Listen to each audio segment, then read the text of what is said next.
Hot rod steering geometry, safety, big concerns in the industry.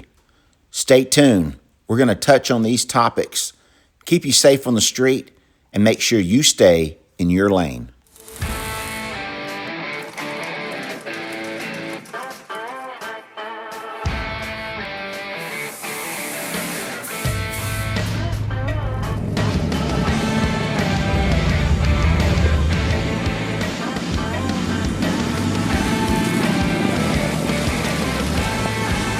Have you ever been driving down the street in your hot rod and your steering wheel starts spinning but your front tires aren't moving?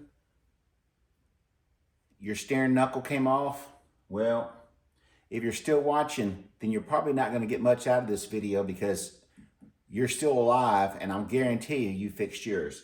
But for those of you that's never happened, I'm going to show you a way that is the safest way you can do this and still have a removable steering shaft, which you want. Make sure you stick around to the end of the video to see some hot rods in action. So you saw early in the video where I center punched the shaft right where I had marked it with the U-joint hole so they'll line up. Then I drilled a hole that's the same size as the hardened Allen screw that comes with the joint. Now, use U-joints, when you buy a quality one, it has a long one and a short one. The long one is meant to do exactly what I'm doing. We are drilling through or into the double D coming out of the column so that if for some reason it comes loose, it will not slide off and cause you not to have steering. This has happened to people that I know, customers, over the years, and it's very common, but if you do these steps right here, you can prevent all of that. A lot of cars, they weld these up all the way around. The steering wheel is completely solid. Not only is that potentially dangerous, but it's a nuisance if you ever want to pull your column out or if you ever need to pull the gearbox out or something like that. If that thing's fully welded, and I have seen that before, absolutely one piece from the steering column all the way down to the drag link. That's not good. That is non-serviceable. You have to get your saw and grinders out just to remove a piece of it, and then you're stuck with all that mess. These are pretty cool, all right? I recommend getting the higher end version of these. You see these things anywhere from $15 to $18 on eBay.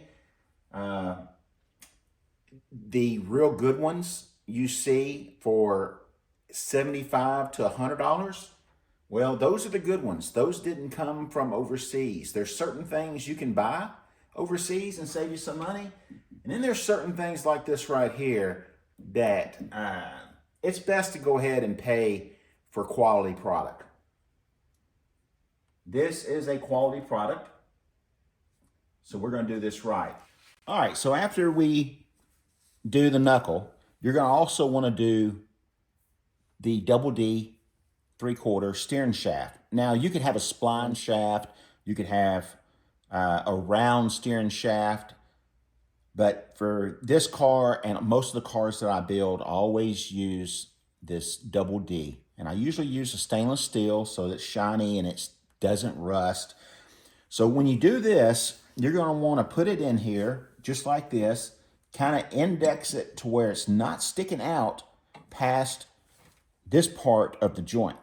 If it sticks out past that, then it starts to interfere with the U-joint that keeps these things intact, and you start losing the degree of angle that you can put in these. Now, these have a certain way that they go in, and as far as you want to keep them indexed, we'll get into that maybe in another video, but you want to keep the shaft from going up in here to where it's going to hit that U-joint and blow it out. So once you get this in here and get it situated, tighten up your little Allen nut, your little Allen stud, run it in there till it makes a groove or till it makes a mark on here, and go ahead and drill down maybe an 1/8 of an inch. All right, just not all the way through, but just an 1/8 of an inch. And that gives this place a detent to lock into, not only does it keep it from sliding back and forth, but it helps you locate exactly where it needs to be. You can put your finger back in here and feel where it bottoms out at. Lock it down, make your mark, pull it out, drill an 1/8 inch hole, you're good to go. This video is not meant to be a scare tactic. I'm just trying to maybe save a life.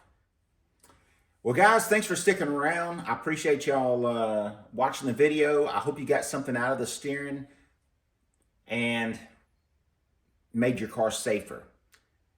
So if your steering is kind of wonky and you're thinking that it might not be safe, do yourself a favor. Get out in the garage and fix it. See you guys in the next episode. Spanky's gone.